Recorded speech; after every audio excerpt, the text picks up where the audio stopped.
Yo, yo, yo, what's up, everybody? Thank you for tuning in to yet again another fantastic indie creator interview.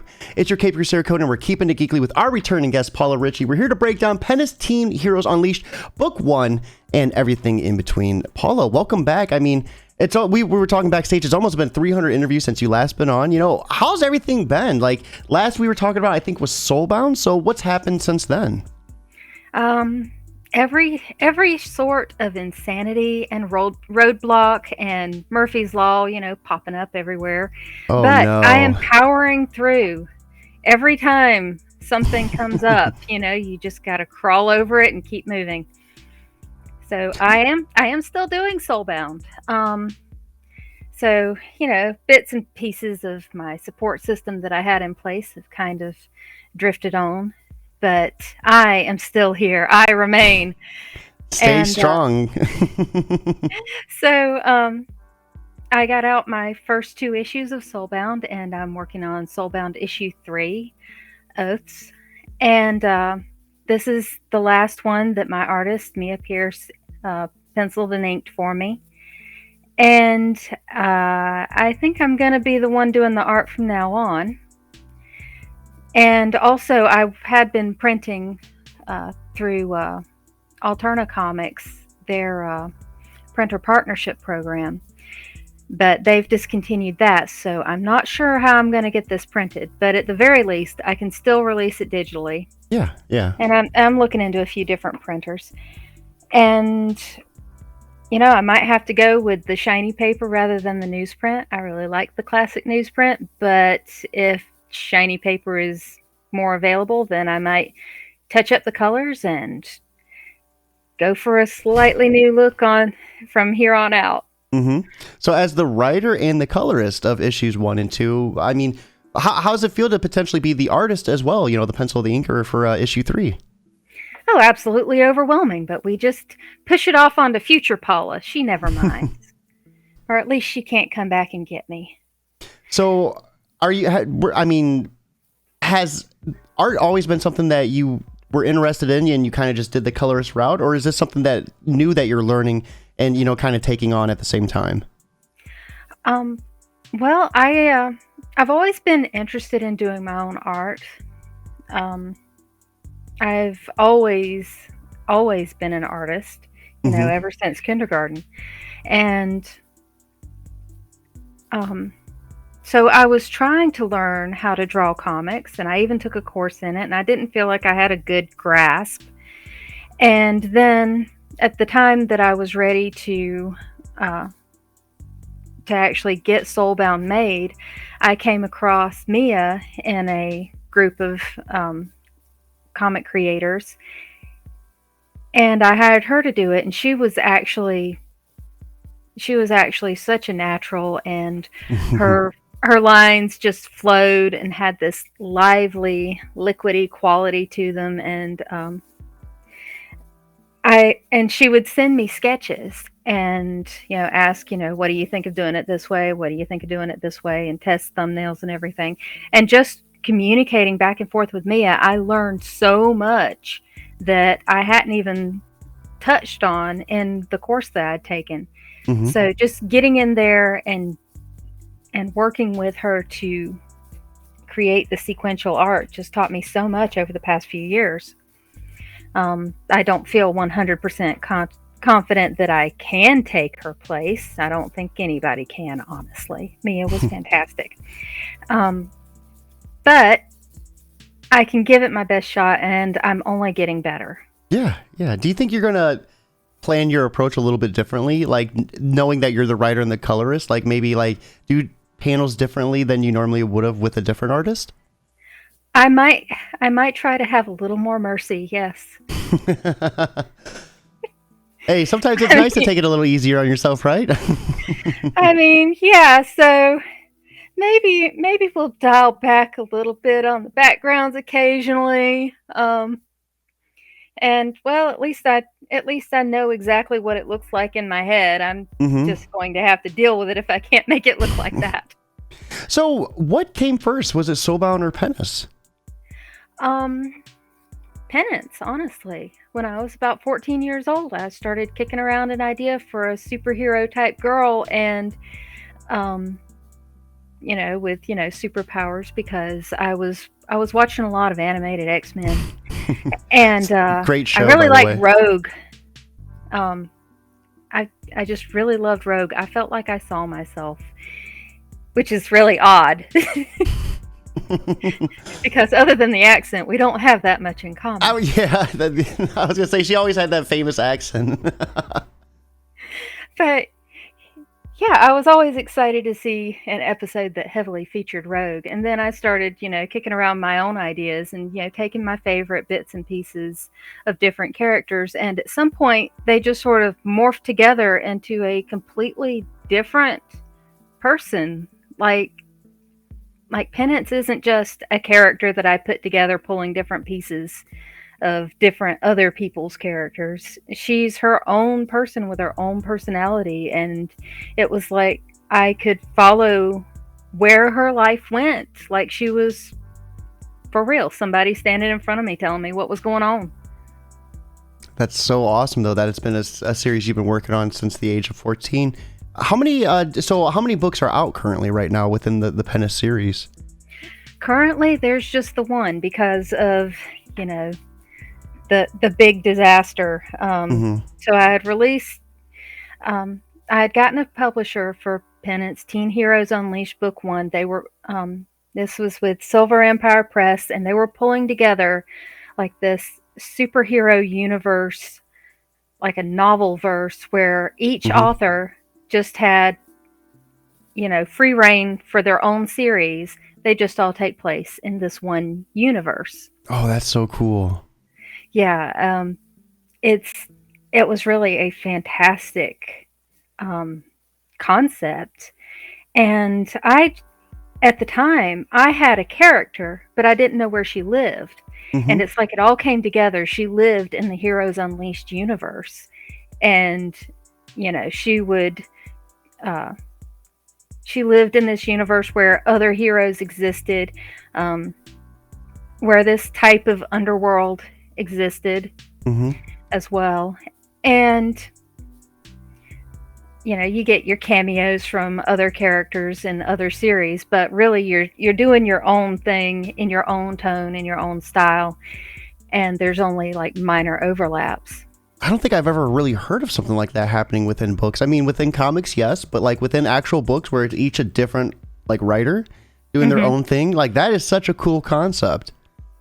Yeah, it's really amazing. Also, the writing is top notch in every series. I mean, they got the best writers to pull this off. So Morgan Newquist, she started it with her series. Um, let's see, and now I'm drawing a blank on the title of the book. That's Hey, terrible. no I worries. don't Post I have it here. production. It's called Heroes Fall. I actually have it beside me. I was gonna say post production. We could just edit that together. They'll never know. All right. All right, and Ben Chia also wrote a series, starting with Song of Karma.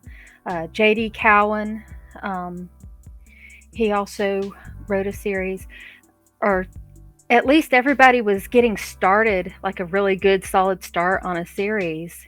And each one is so different because Ben Chia's uh, series was very dark and noir and police procedural, Hmm. and you know, and very thriller-esque, very fast-paced, very very gritty, and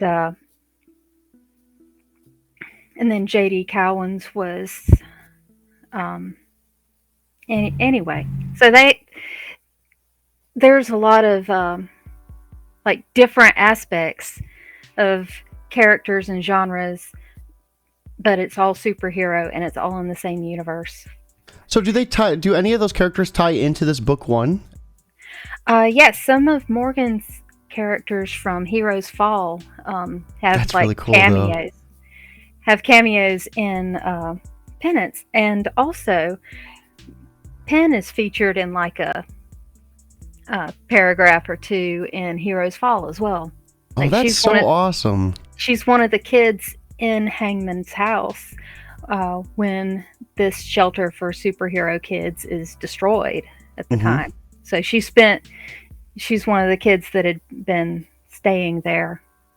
That's so cool. I like. Are you guys able to keep this going, or is it something where each series is kind of taking its own route at this point? It's a little hard to say right now because everybody who was with Silver Empire got their rights back. Hmm. And everybody who was originally part of the Heroes Unleashed universe, we're the only ones allowed to still call it a Heroes Unleashed book. And also, we have an in-universe co-author, Thomas Plutarch.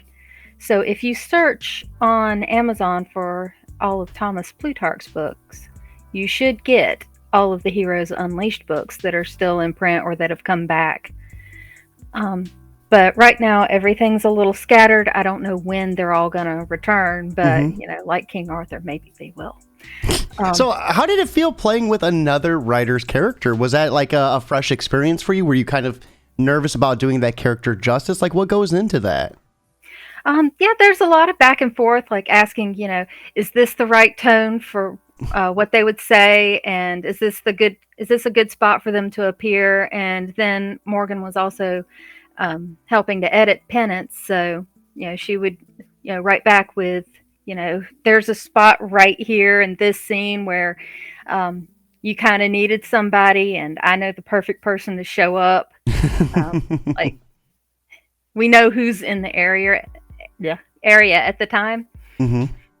So yeah, it kind of dovetailed together pretty easily as far as I was concerned. But still, each book or each author gets to do pretty much their own thing. So, Oh, that is awesome. Everyone that is watching, you can pre-order this right now. It's what, $2.99. It's such an outstanding price for, I think, 320 pages of book. Holy okay. crap. Biggest bang for your buck that I've heard. Let me get this link in chat right now. And guys, if you can't pre-order this today, simply putting this on Twitter or Facebook, word of mouth is 100% free. And it helps our cause just tremendously. So sharing this wherever you can helps a ton, and we would greatly appreciate it. So, wow. I mean, what goes into balancing a young adult superhero book, for ages 12 to 18, to hit both those markets? It just seems like it would be a complex scenario. Well, it was a little bit complicated because I wanted to put it in like just the general superhero fiction category. Hmm. And Amazon pinged me and they said I can't do that and have that in the juvenile fiction category as well. So Hmm. I'm like, well, there's nowhere else to accurately put it. So um, I pouted over that for about a week or so, and then I just went ahead and did what they wanted me to. But yeah, so I've had a lot of readers say that it's appropriate for teenagers. There's Hmm. not like squick in it, which yes, I wrote this, knowing that I don't have a door on my study, So I wrote this knowing that my kids could come by at any moment. Um, and occasionally I don't know when they're leaning over my shoulder. Yeah, yeah. So yes, I have a very PG workspace here, and sometimes G.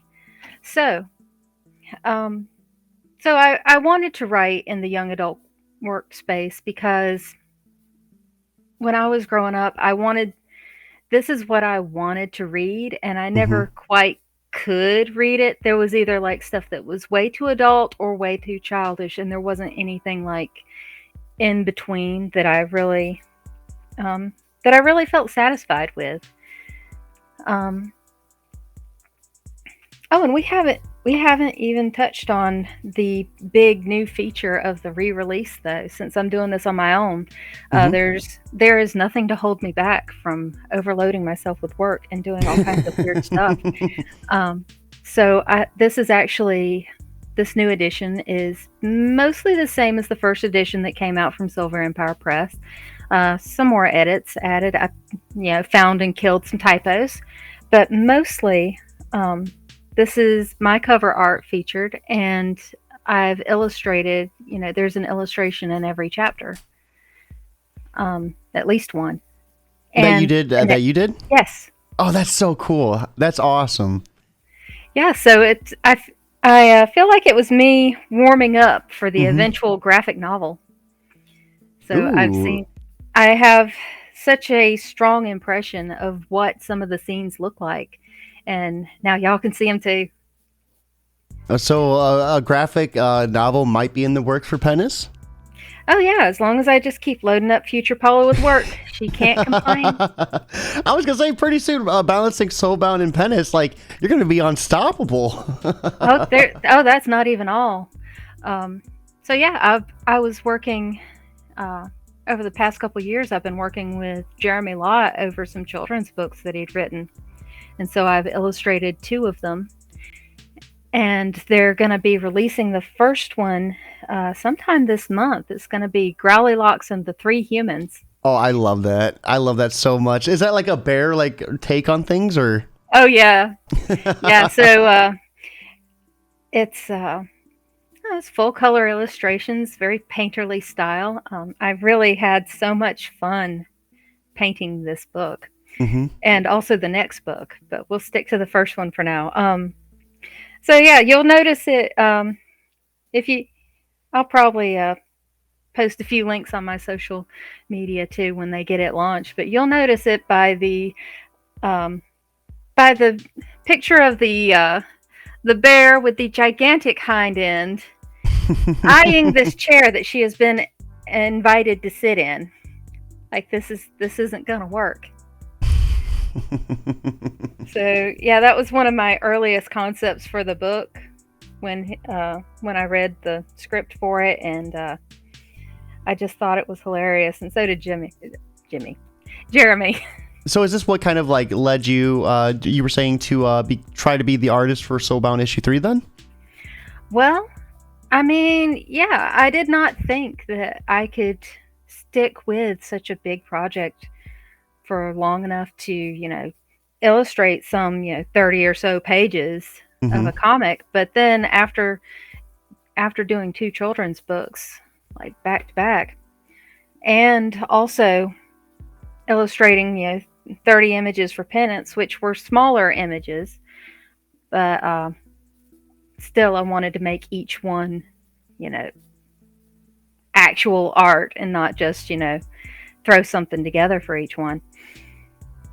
Um, After doing all that, I realized, hey, I stuck with it Yeah. and I'm getting faster. So after that, I've also now scripted out a children's book for my sister who runs Magnolia Fawn Rescue. So we're sort of co-authoring another children's book, and I'm going to do a ton of paintings for that. And we'll run a Kickstarter for it, and then she'll have a book to go along with her fundraisers for when she's, saving deer. Hmm. You are just stacking on the work more and more in 2023. Holy crap, Paula. I mean, so we have Penance to look forward to, Soulbound issue 3 sometimes in the work, a graphic novel down the line, and then co-writing or helping your sister create a book as well? Oh yeah, yeah. So it's really difficult to make Fawn live. So she's extremely occupied with that, and let's see, I think last year was something like 150 Oh, Fawn. gosh.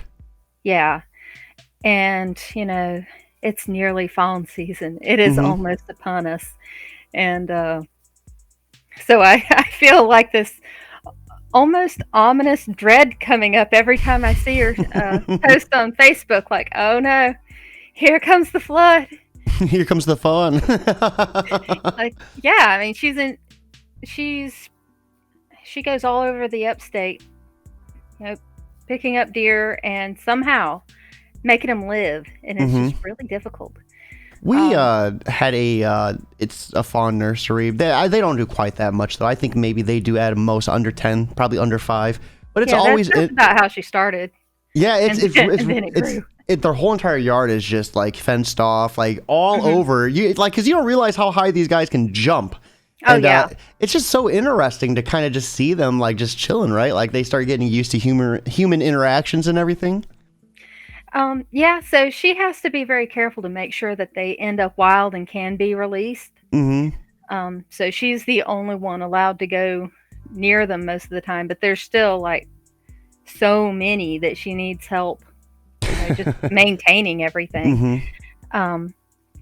But yeah, so she lives next door, and sometimes the ones that she releases close by, they hop the fence. Now I've got a herd of about a dozen in my yard, and uh, so I'm a little concerned about my brand new plum trees, but they've only nibbled a little so far. Hey, I And bet in winter it looks pretty though, right? Or wait, do they probably do deer go in hibernation in the winter? not really. They still cruise around, but they spend more time huddled up, Mm-hmm. keeping warm. But yeah, they don't like windy days. I never see them out during windy days, but I see them just strolling around my yard, and then I step out the door, and they're like, "Oh no!" And the little white flag tails come up, and they go bounding off. I'm like, "What? So guys, What? That's scary." right here is the link. Check this book out. We need to sell enough copies to get Paula a big fan to keep those fawn away from her plum tree. We have J. Michael Miller joining us on YouTube, throwing some flexing arms in chat. That would be awesome to see though. Like when you go outside and then you just see them like bopping away. Like deer, they could be cute. Yeah, I mean, I really do kind of like seeing them, wandering around the yard. They keep the cat interested in everything. Mm-hmm.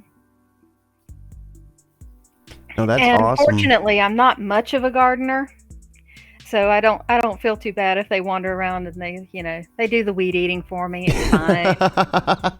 It's summer. It'd be nice too. They can start eating up some of the grass too, helping with the lawn maintenance. Not bad at all. So we talked a little bit about what's next for you in 2023. Paula, you've been on the show before.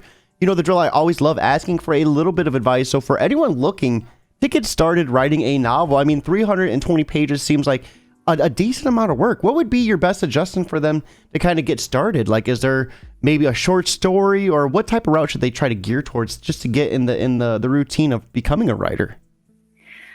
Well, I mean, I think it's different for everybody, but for me, it's a story you can't get out of your head. It's the one that you're daydreaming about all the time, the one you're always making better. You start talking to yourself and your other self, trying out all your dialogue. So you sound like an absolute nutcase. I mean, my family just deals with it. And so you finally, what's really great about that though is you get to you have somewhere to deliver your one-liners and your comebacks. Mm-hmm. But whatever that story is that won't leave you alone, and you just talk to yourself about it all the time. Well, one day you're going to forget it if you don't sit down and put your hands on the keyboard and start typing, or grab a notebook, or if you get nervous about the empty page on the screen, grab a notebook. If you get nervous about the empty page on the notebook, grab some napkins. I mean, the most worthless little scraps of backs of envelopes and nubs of chewed on pencils or anything. And you just say, it doesn't matter. This is the first draft. It's supposed to look like absolute garbage. And you just write it on this tackiest little heap of papers you've got, and then you just transcribe it, and then you fill in the gaps. And yeah, I mean, do it. Quit being precious to yourself and make it happen. I love that so much. Thank you, Paula. Because I think really, become a writer. You could be an aspiring writer all you want, but that's not going to happen until you become a writer. So you got to take the aspiring part out and just do it. Like, awesome advice, Paula. Before we let you go, though, what have you been reading? What have you been watching? Like any type of media you've been consuming lately? Well, since I have been thinking about going the graphic novel route with Penance, also I still got to do those sequels. Working on those, pulling them together, not being precious anymore, writing them down on the scraps of paper. So since I've been interested more in, I've done comics. I'm still doing comics. I am also looking into webcomics. So I've been reading a lot of stuff on Tapas. So a lot of different ones actually. I skip around to all like the freebies and stuff and see how they launch a story forward and what the formatting is like, but also a lot of like fantasy Regency era revenge story stuff. Just because it's fun to get into something completely different than what I write. I love you. You're like, I'm just going to tackle on a whole different media. Let's go. Let's keep going. I want to tackle all the media, but fortunately, I have been fortunately for future Paula, I have been priced out of movies. Yeah, you got to train some of those fonts to help alleviate some of that workload for you. Get like tie a pencil to one of those hoops and get them to draw. No, that's awesome. Paula, thank you so much for swinging by and hanging out with us. Everyone watching, right here is the link to pre-order Penance. Once again, make sure to happen. We need to get Paula a big fan to keep those font away from her plum tree and to help secure future series for her. So, Paula, thank you for swinging by, breaking down this awesome book. Everyone watching, I hope you all have a lovely Thursday, but most importantly, guys, keep it geekly.